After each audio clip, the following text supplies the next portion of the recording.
Hello anime fans, तो कैसे हैं आप सब। वापस आ गया हूं मैं आपका अपना bad S Saiyan the फेटेड magical princess who made me a princess के एपिसोड 15 के हिंदी एक्सप्लेनेशन के साथ। इससे पहले वाले एपिसोड ऑलरेडी चैनल पर हैं, डिस्क्रिप्शन में लिंक मिल जाएगी, एक बार उन्हें देख लेना ताकि स्टोरी अच्छे से समझ में आ जाए। तो बिना टाइम वेस्ट किए चलिए शुरू करते इस वीडियो को। एपिसोड की शुरुआत में आती बाहर की आवाज़ सुनकर उठ जाती है। वो पास की एक लेडी से पूछती है आज कुछ है क्या, बाहर बहुत शोर हो रहा है। वो लेडी कहती है कि आज हार्वेस्ट फेस्टिवल है, क्या आप बाहर जाना चाहती हैं। इसके बाद अगले सीन में हम बाहर फेस्टिवल के लिए तैयारियां होते हुए देखते हैं। आथी ये देखकर बहुत ही खुश होती है। वो कहती है ये तो बहुत सुंदर लग रहा है। हैरिस उससे कहता है आपके मेहमान आपका इंतजार कर रहे हैं। आथी क्लॉड को वहां पर देखकर बहुत ही ज्यादा खुश होती है और वो खुशी से उसे गले लगा लेती है। क्लॉड कहता है तुमने जाने से पहले मुझसे एक प्रॉमिस किया था, है ना। तभी आथी को वो प्रॉमिस याद आता है जिसमें उसे अपनी डेली रिपोर्ट क्लॉड को भेजनी थी। क्लॉड कहता है डेली रिपोर्ट्स भेजना एक शर्त थी तुम्हारे पैलेस से बाहर जाने की। ये सुनकर आथी सोचती है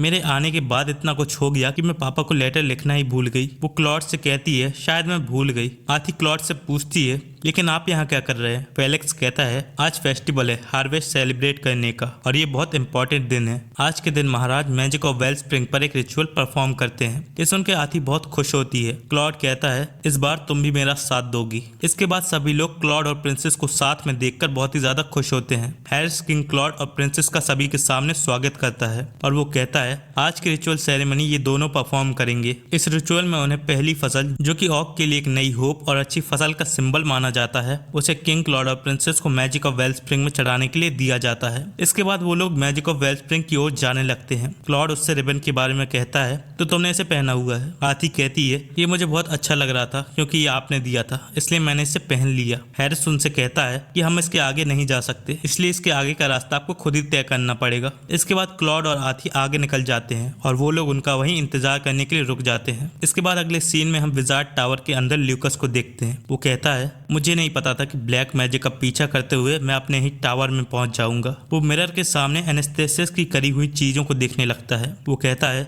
चलो देखते हैं कि उसने क्या क्या किया है। जैसा मुझे लगा था उसने ब्लैक मैजिक की किताब को हाथ लगाया है। ल्यूकस ये देखकर सोचता है पता नहीं उसके दिमाग में क्या चल रहा होगा। तभी वो टावर के नीचे आथी को नोटिस करता है और सोचता है आखिर ये यहाँ क्या कर रही है। आथी क्लॉड से पूछती है क्या magic of well spring tower के नीचे है। क्लॉड कहता है सही कहा। वो बताता है कि इस टावर के ऊपर एक महान विजार्ड रहता है जो कि यहाँ की रक्षा कई सदियों से कर रहा है। ये सुन के आथी के दिमाग में ल्यूकस का ख्याल आता है। वो सोचती है ये भी तो खुद को महान विजार्ड कहता रहता है, क्या ल्यूकस ही वो महान विजार्ड है। लेकिन आथी सोचती है ये तो बिल्कुल भी नहीं हो सकता क्योंकि वो बहुत आलसी है और दिन भर आराम ही करता रहता है। इसके बाद आथी और Claude magic of well spring पर पहुंच जाते हैं। उसे देखकर आथी बहुत ही ज्यादा हैरान होती है। वो कहती है क्या यही वो जगह है जहाँ से आत्माओं का जन्म होता है और सोर्स ऑफ लाइफ है। आथी सोचती है ये एक धार्मिक जगह है लेकिन किसी रीजन की वजह से मेरे सीने में दर्द हो रहा है। उस ट्री में से कुछ मैजिकल एनर्जी आथी के पास आ जाती है। क्लॉड कहता है शायद ये तुम्हारे पास अच्छा महसूस कर रही है। आथी उससे पूछती है आखिर ये लाइट कैसी है।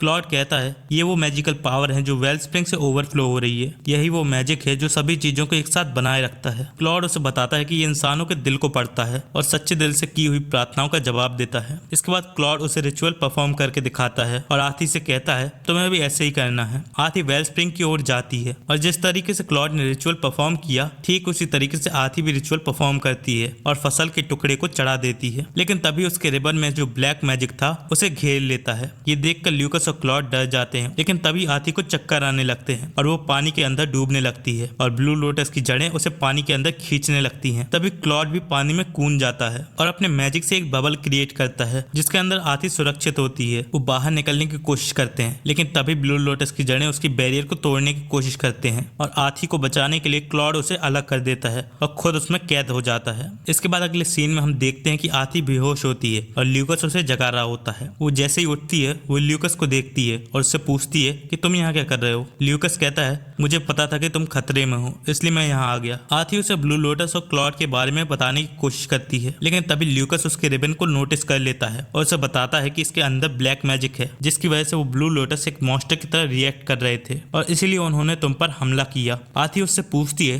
तो फिर पापा का क्या होगा। ल्यूकस कहता है वो कैद हो चुका है, उसका प्रोटेक्टिव मैजिक खतरे से ट्रिगर हो गया है और अभी के लिए वो अपने ही मैजिक बैरियर में सो रहा है। ये सुनकर आथी बहुत हैरान होती होती है। ल्यूकस बताता है कि मैंने बहुत कोशिश करी उसके दिमाग में घुसने की, उसे जगाने के लिए, लेकिन उसका बैरियर मुझे अंदर जाने से रोक रहा है। उसमें केवल वही लोग जा सकते हैं जिसे वो दिल से अपना मानता है। अगर मैंने जबरदस्ती करके उसके बैरियर को तोड़ने की कोशिश करी तो क्लॉड के दिमाग को इससे नुकसान हो सकता है। आती कहती है मुझे बचाने के लिए उन्होंने खुद को कैद कर लिया। उन्होंने ऐसा क्यों किया? तभी आती को फेलिक्स की प्रोटेक्टिव मैजिक वाली बात याद आती है, जिसमें वो कहता है उसको पार करना केवल लेडी डायना और आप ही कर सकती हैं। इसलिए वो ल्यूकस से कहती है मैं बैरियर के अंदर जाऊंगी और उन्हें जगाऊंगी। लेकिन ल्यूकस कहता है ये बहुत खतरनाक हो सकता है क्योंकि वो अपने होश में नहीं है और मैजिक ऑफ वेलस्प्रिंग ने प्यूरिफिकेशन की प्रोसेस ऑन कर दी है। अगर तुमने प्यूरिफिकेशन के पहले उसे जगाया नहीं तो उसकी पूरी यादें मिट जाएंगी। आती कहती है तो फिर जल्दी करो और मुझे अंदर भेजो। ल्यूकस कहता है लेकिन ये बहुत खतरनाक है, तो ब्लू लोटस तुम्हारे माइंड को नुकसान पहुंचा सकते हैं और फिर तुम कभी भी वापस नहीं आ पाओगी। लेकिन तभी आती रोते हुए कहती है कि पापा ही मेरे बस अकेले परिवार हैं, इसलिए चाहे जो भी हो जाए मैं उन्हें बचा के ही रहूंगी। ये देखकर ल्यूकस भी कुछ कह नहीं पाता और वो उसे अपने मैजिक से बैरियर के अंदर पहुंचा देता है। वो कहता है मैंने तुम्हारे ऊपर भी प्रोटेक्टिव मैजिक लगा दिया है, लेकिन ये ज्यादा देर तक काम नहीं करेगा। एक बार तुम बैरियर के अंदर पहुंच गई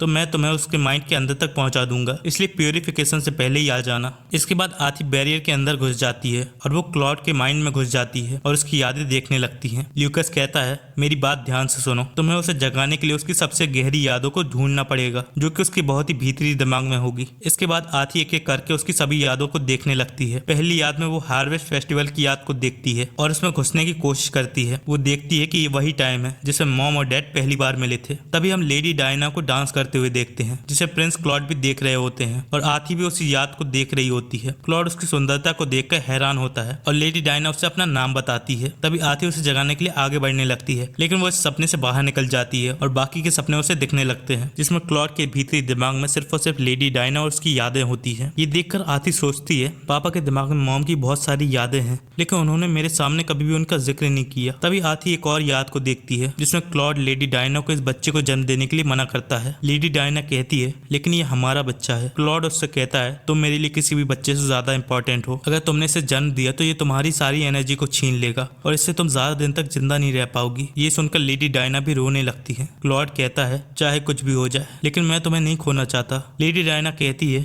लेकिन मैं इस बच्चे को रखना चाहती हूँ। तभी आती उसकी दूसरी याद को देखती है जिसमें आती का जन्म होता है और उसी दिन लेडी डायना गुजर जाती है। लेडी डायना के जाने से क्लॉड पूरी तरीके से टूट जाता है। वो कहता है आखिर तुमने मुझे क्यों छोड़ दिया। और तभी हम देखते हैं कि उसके आसपास एक अलग सा बैरियर क्रिएट हो जाता है और तभी आती दूसरी यादों में जाने लगती है। ल्यूकस कहता है ये उसका भीतरी दिमाग है, जल्दी करो और जगाओ उसे। तभी हम देखते हैं क्लॉड वही बातें बोलता है जो उसने शुरुआत में बोली थी कि लेडी डायना की सभी चीजों को जला दो और प्रिंसेस को भी कभी मेरे सामने मत लाना। तभी हम देखते हैं कि आती यादों में क्लॉड के कमरे की बाहर आ जाती है और वो दरवाजा खोलकर अंदर जाती है। कमरे के अंदर क्लॉड लेडी डायना को खोने की वजह से बहुत उदास होता है। वो कहता है तुम मुझे अभी भी सपनों में क्यों दिख रही हो? तुम्हारे बिना ये दुनिया एक पूरे सपने की तरह है, इसलिए मैं इन सभी चीजों को मिटा दूंगा और अपने सभी इमोशंस को मार दूंगा। और तभी हम देखते हैं क्लॉड खुद पर एक मैजिक करता है जिससे वो सब कुछ भूल जाए। वो अपने हार्ट पर मैजिक से एक सील लगा लेता है। आती उसे रोकने की कोशिश करती है, लेकिन तभी हम देखते हैं कि उसकी यादें मिटने लगती है। क्लॉड कहता है बिना रंगों की ये दुनिया सिर्फ ब्लैक एंड व्हाइट की तरह है, कितना बोरिंग है। मैं यहाँ पर सिर्फ अकेला हूँ, यहाँ पर कुछ भी अच्छा नहीं लग रहा। शायद अच्छा ही है, मुझे हमेशा से ऐसा ही होना चाहिए था। इन बातों को सुनकर आती कहती है ये बिल्कुल भी सच नहीं है। आती बहुत कोशिश करती है क्लॉड को उठाने की, लेकिन वो एक टाइम बैरियर टाइप में उन यादों को कैद कर लेता है। इसके बाद अगले एपिसोड के लिए हम देखते हैं कि लेडी डायना द्वारा दी हुई मैजिकल सील को वो ओपन कर देती है और उसकी हेल्प से वो आती को क्लॉड को जगाने के लिए कहती है। ऐसी मैजिकल पावर को देखकर ल्यूकस भी हैरान होता है और वो सोचता है